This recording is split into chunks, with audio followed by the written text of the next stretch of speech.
Endi man hech qachon kechirmayman deyish mumkin. Deyish, yaxshilab eshitib oling. Butun borliqni yaratuvchisi Xudo bu yerda juda katta xato qildi yoki qadar yozilayotgan paytida juda katta qilib mani unutib qo'ydi. Mani qadarimni to'g'ri yozmadi yokida o'sha payti qalam menda bo'lganda edi, man boshqachasiga yozardim degan bilan teng.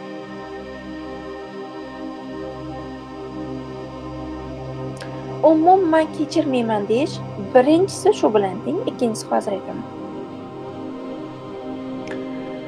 Ya'ni norozilik boshlandi chizda. Norozilik, rozi bo'lmaslik bu yana o'zingizni razrusheniyasiga javob beradi.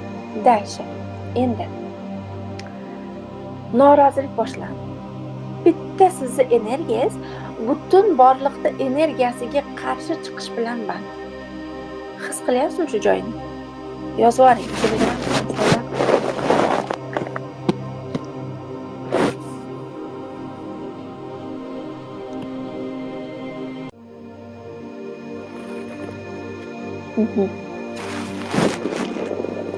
Chat guruhga yozsangiz bo'ladi, lichkaga emas. Endi birinchisi norozilik boshladi. Ikkinchisi ahamiyat bering. Agar bitta energiyamda agar borliqda xatolik yo'q bo'lsa, juda qiziq, nima uchun meni eng yaqin o'rtog'im meni sotib ketgan ekan? Nega?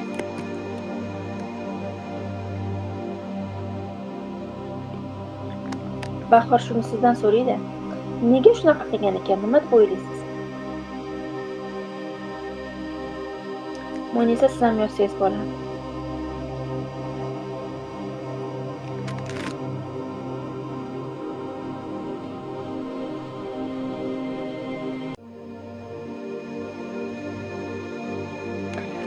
Yana bir marta takrorlayman. Agar borliqda xatolik yo'q bo'lsa, men hamma butun borlig'imda ishongan, uni deb borimdan kechgan menga nega borliq shunaqa qildi ekan? O'zidan kechib yordam bergan. Молодец. Rahmat jonim. Esladim. Bu voqeadan keyin o'sish nuqta keldi, esladim. Voy jongina, молодец. Aha, qanaqa o'sish nuqta keldi? Uni yozing, hozir men to'ldiraman keyin. Bahor juda ham o'ziga qaytish uchun da jonim, shunaqa. Qarangda, o'ziga qaytish uchun, o'zini eslash uchun, o'zidan voz kechib olmaslik uchun desam, ko'pchilik havoyi gaplar, xuddi kitoblarda aytiladigan, yozib qoldiriladigan shoirona chiroyli gaplar deb tushunadi-da. Yo'q. Siz уже bunaqa gaplarga tabiiy qarang. Haqiqatan ham biz o'zimizga qaytish uchun, o'zimizni kuchimizga ishonish uchun, o'zimizni qudratimizga ishonish uchun va o'zimizni kuchimiz orqali yuqori energiyaga, yaratuvchi energiyasiga ulanish uchun mahkamroq, quyuqroq, tesna deymiz-ku, qattiqroq ulanish uchun buni qilayotgan bo'lamiz. Lekin men o'ziga qaytish, o'zini eslash desam, ko'pchilik xuddi kitoblarda yozilgan shoirona bir bizda mavjud bo'lmagan gapni aytayotgandek tushunadi. Unaqa tushunmang. Buni haqiqatan bukvalni tushuning. Boricha tushuning. Haqiqatan shunaqa. Mana ko'p narsani teskarisini qildim deb yozdilar. Hech narsani teskarisini qilish kerak emas. Kimdir ajralib qolishdan qo'rqib o'zidan voz kechadi, to'g'rimi? Kimdir mana bunaqa deganda, bitta ayol konsultatsiyamga kelganda, men yuragimni hovuchlab, turmush o'rtog'im shu ovqatimni shirin desin, nima bo'lsa ham shirin desin deb qilsam, u bir og'iz nima dedi? Bir og'iz ham ichib ko'rmadi. Ovqat yoniga kelgan paytda shunaqa surib qo'ydi. Shunaqa menga yomon tegdi deb anaqa nima deydi? to'lqinlanib gapirishni boshladida assalomu alaykum, assalomu alaykum. To'lqinlanib, xafa bo'lib gapirdida.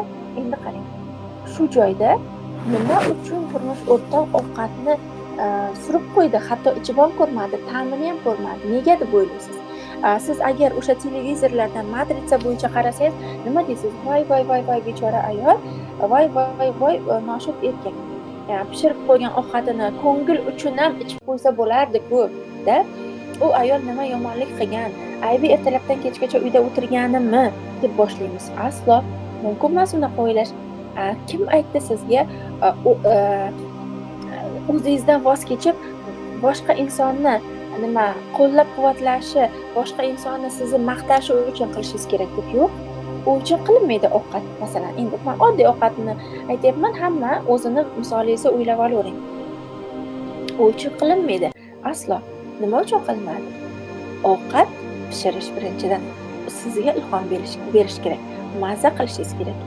Ovqatingizni ta'mi sizga yoqish kerak. Siz u ovqatingizni atrofidan ketolmasligingiz kerak. Siz uni hidiga to'ymasligingiz kerak. Tushunyapsizmi? O'ziga qaytishni ovqat darajasida sizga tushuntirib beryapman. Mazmuni qayerda? Mana shu joyda rivoj nuqtasi.